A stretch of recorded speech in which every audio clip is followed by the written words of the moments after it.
A bitter oil dispute between Sudan and South Sudan, war-torn Somalia and trade talks, all on the agenda at the African Union's annual summit. But with the continent's many problems still unresolved, just how relevant is the African Union? And is real African unity even achievable? This is Inside Story.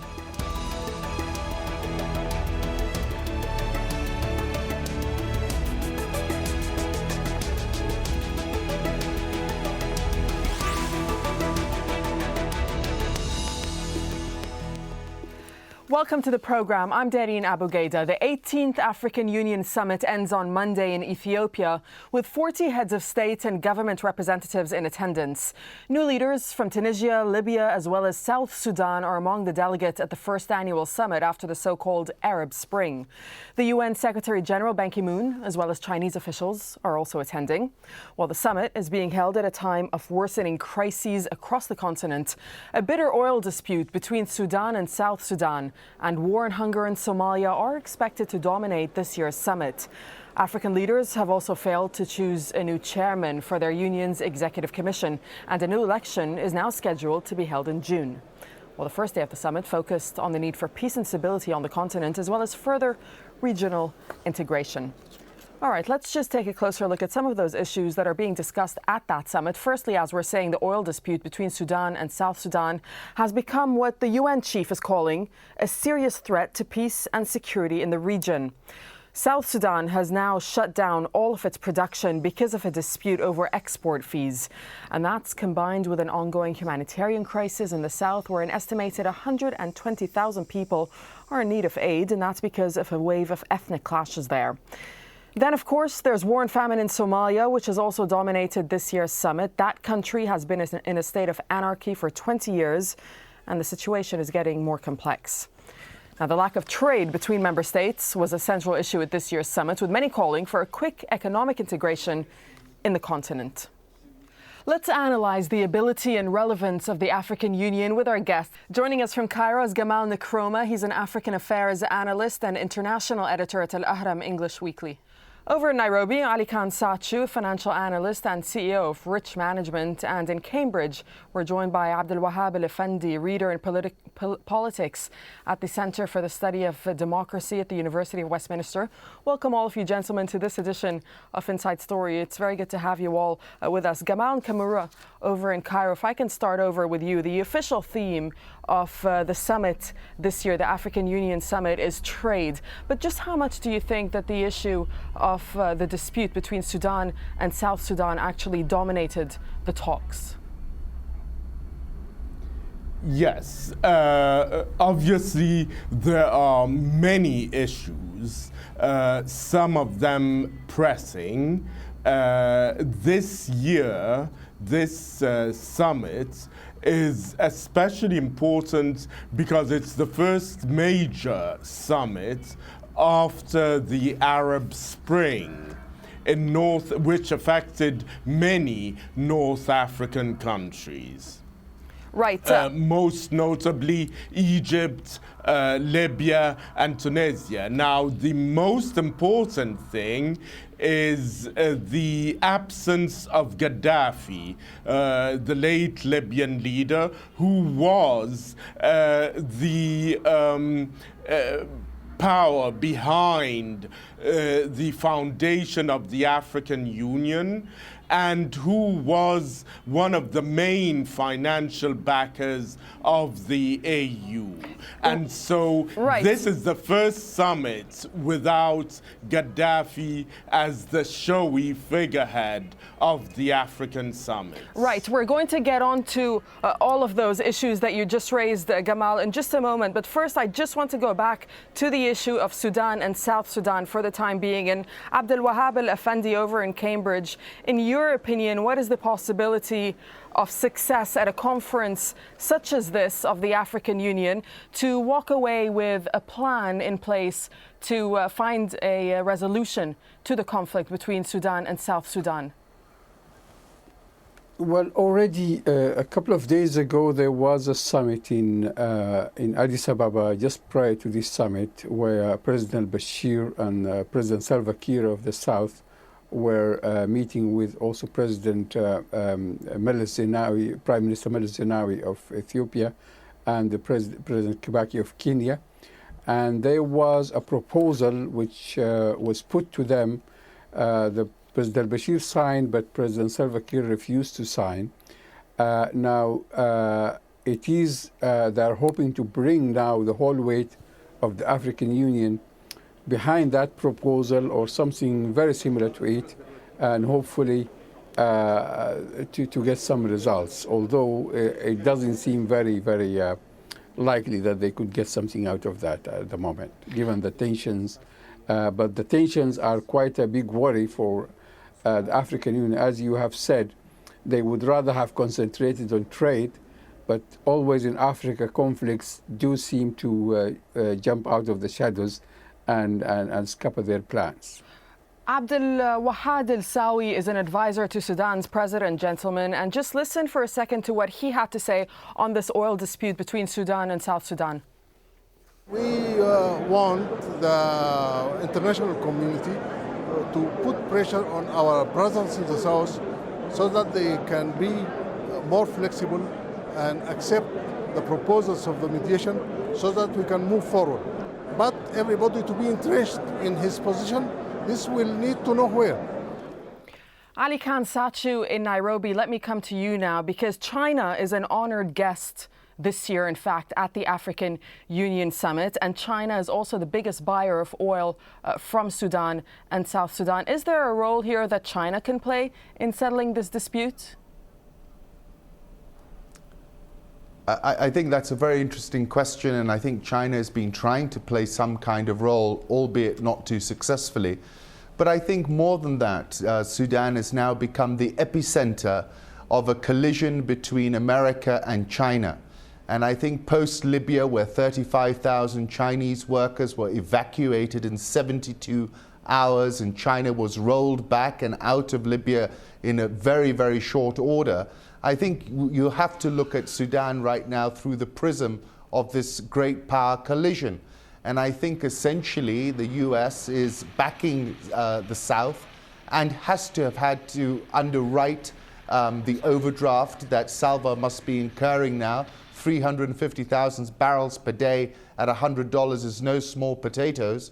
And I think it's in that context that we've got to look at the situation in Sudan. It's not just a Bashir-Salva issue. I think it's more a US-China issue, and the US would be quite satisfied if 500,000 barrels per day was cut off from China's imports. And that's where I see this situation developing, and I think it's really the epicenter of this collision which started to accelerate post-Libya.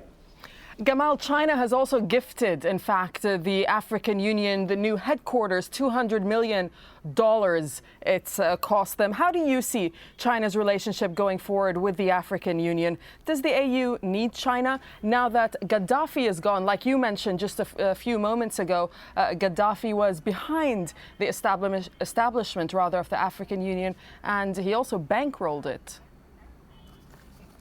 Yes, this is the issue.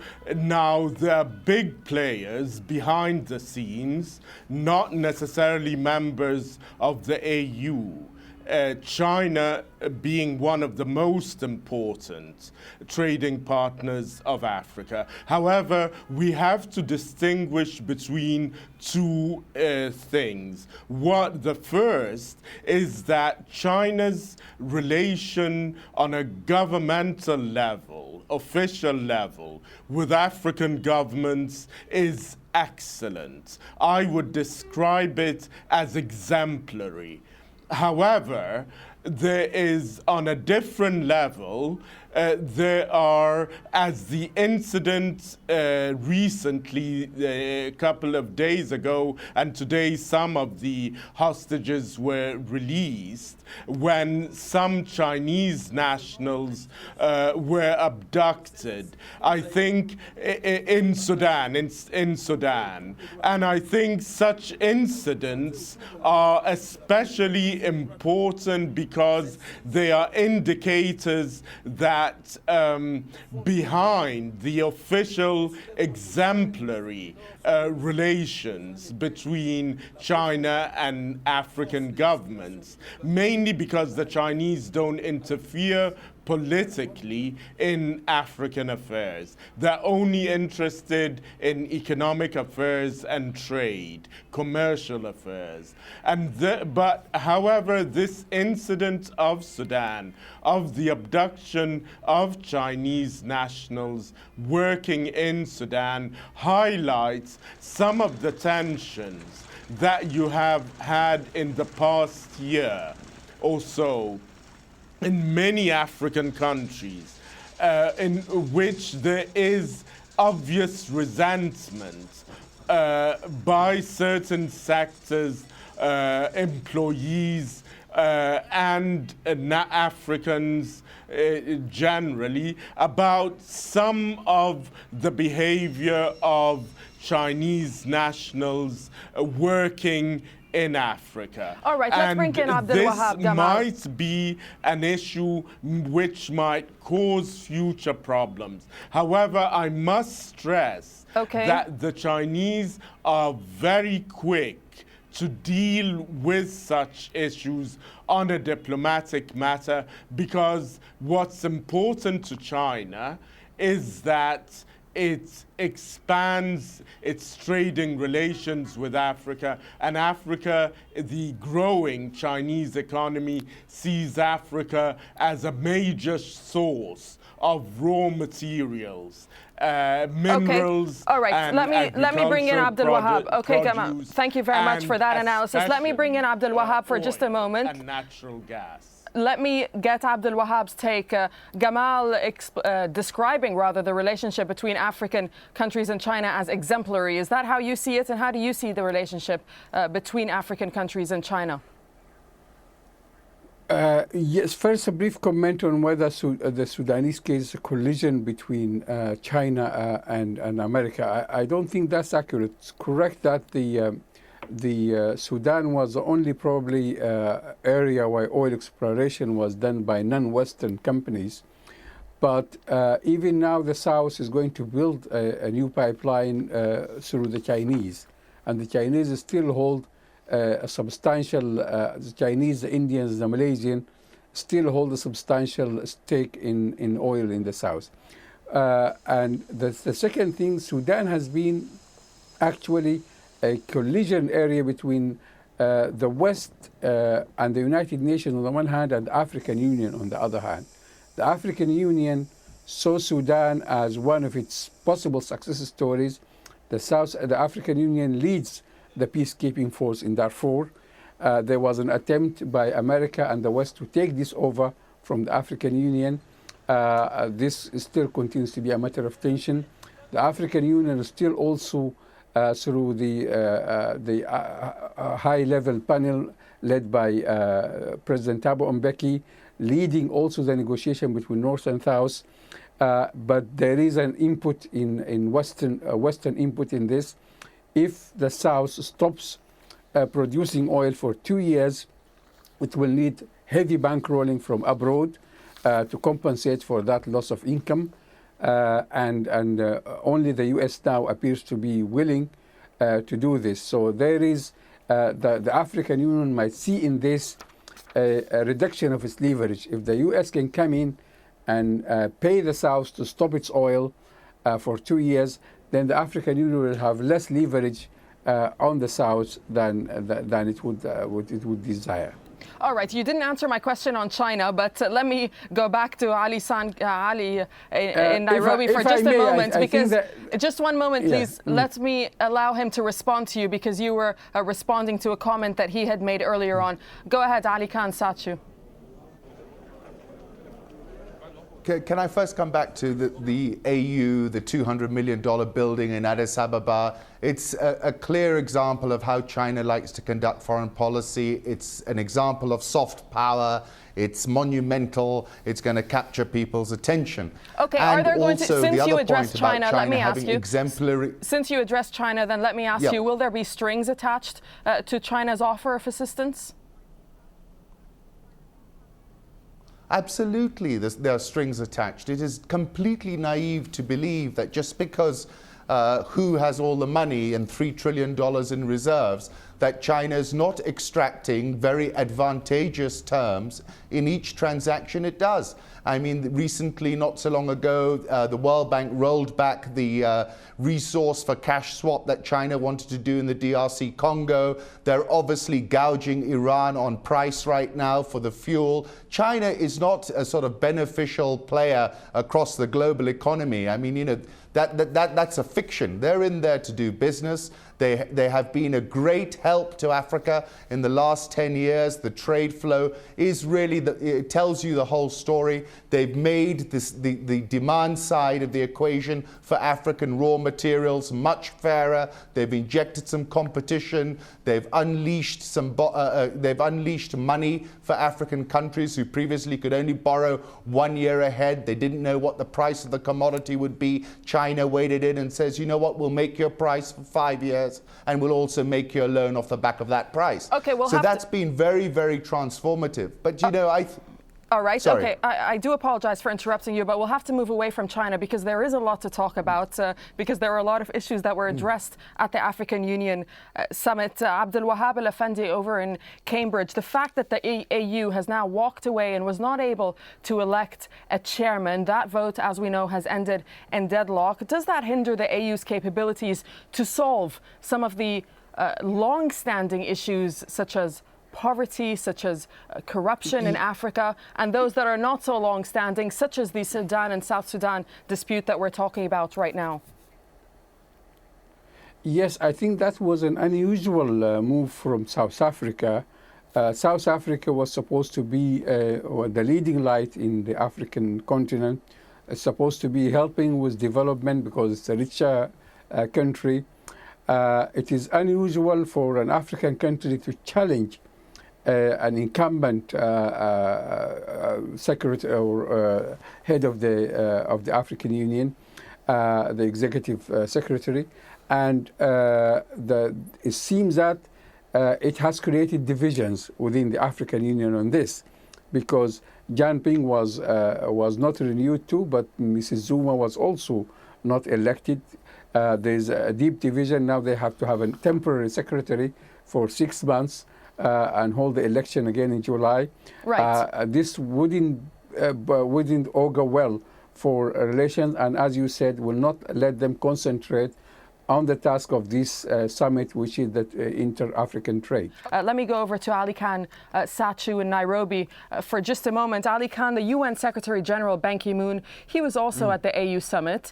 Is there perhaps a closer relationship now that's being established between the AU and the United Nations? Yeah, I think there is, and I think the AU is a little bit, I mean, I think Jean Ping in particular, you know, that $200 million building in Addis Ababa should have seen him voted in, but clearly there are issues around leadership at the moment, and I think the UN Secretary General being there was actually to see what those issues were post-Gaddafi, and I think what's clear is the African Union hasn't settled on its new direction post the Gaddafi dispensation. And I think this process will probably take a little bit longer. It couldn't fit into the news cycle of this particular conference that we had in the last couple of days. Abdelwahab Effendi, Jacob Zuma, the president of South Africa, speaking of the United Nations, actually, he was at the UN earlier this month, and he said that the West's continued interference in Africa contributes to the hesitance of African countries to take whatever decisions are needed for the AU to function. Does he have a point? I think there is a point there, but it is also an African problem. There was also another, the outgoing president of the AU has also hinted or actually said openly that African leaders are like puppets being moved from abroad. But in the same summit, Meles Zenawi had given an upbeat talk saying that there's an African renaissance. Africa, they used to be only a few years ago saying, let us recolonize Africa. Now nobody is saying that. Africa is becoming more reliant, more economically viable, also more open politically and more viable. So it is not, I think there's too much complaining by some African leaders, and usually they are the ones who have problems, like the Mugabes and Jacob Zuma has problems internally. And I don't think South Africa, there's people are interfering in its affairs because it's rich and self-reliant. The way African leaders complain about interference is when they are themselves the cause of the problems. Gamal, is the West to blame for some of the African Union's shortcomings, as the President of South Africa, Jacob Zuma, seemed to be saying at the United Nations? Yes, I think South Africa is destined to play a major role because it's the economic powerhouse of the southern part of the continent. And I think without Gaddafi, who was the main bankroller of the AU, I think that fewer North African countries are going to be able to fill in that gap. So who will fill in that gap? Sorry? Who will fill in that gap? Will it be countries like Nigeria, like South Africa? Who will it be? Well, there are five main funders of the AU: South Africa, Nigeria, Algeria, Libya in the past, and Egypt. Now, Libya is out of the question because the ruling National Transitional Council has reservations about the AU's delay in recognizing the NTC. Egypt is embroiled in its own domestic affairs at the moment in the post-revolutionary situation. And however, there are indications that Egypt wants to expand its relations with Africa, especially the Nile Basin countries and the Horn of Africa. So that's a good sign. However, Egypt does not have the resources that Gaddafi had. And Algeria also cannot fill in this gap. And Nigeria has domestic tensions. So the obvious choice, the country that seems to, the spotlight is on it at the moment, to rescue the situation is South Africa, in spite of its own domestic challenges. However, South Africa and a couple of other oil producers in Africa, such as Angola, might come in and play a more prominent role in the affairs, in the funding, because that's the main challenge that South Africa, that the AU has, is the funding of the AU. All right. And that's the major challenge. Okay, let me just put one final question, if I may, to Abdelwahab Effendi over in Cambridge, because a lot of people are probably thinking and wondering about this. Will 2012 see more African leaders leave leave their countries and their positions? Well, I think Africa has made a lot of progress before on the democratic front, rather than its Arab northern tier, which has been really very, very backward. So I don't see there has been some attempts to mimic the Arab Spring in countries like Uganda, to a less extent Ethiopia, and Senegal. But most of these countries Senegal in particular is a democratic country and has been one of the leading lights in democratization. And the African Union itself has played a very positive role in helping democratization in its countries, and made it a condition since the African Union was made for membership. Okay. Thank you very much for that final comment. I'd like to thank all my guests, Gamal Nkrumah, Ali Khan, Satchu, and Abdelwahab Effendi. Thank you very much for joining us on this edition of Inside Story. And we thank our viewers for watching. You can send us your feedback. You can email your thoughts to us at insidestory@aljazeera.net. From me and the team, thanks for watching, and goodbye for now.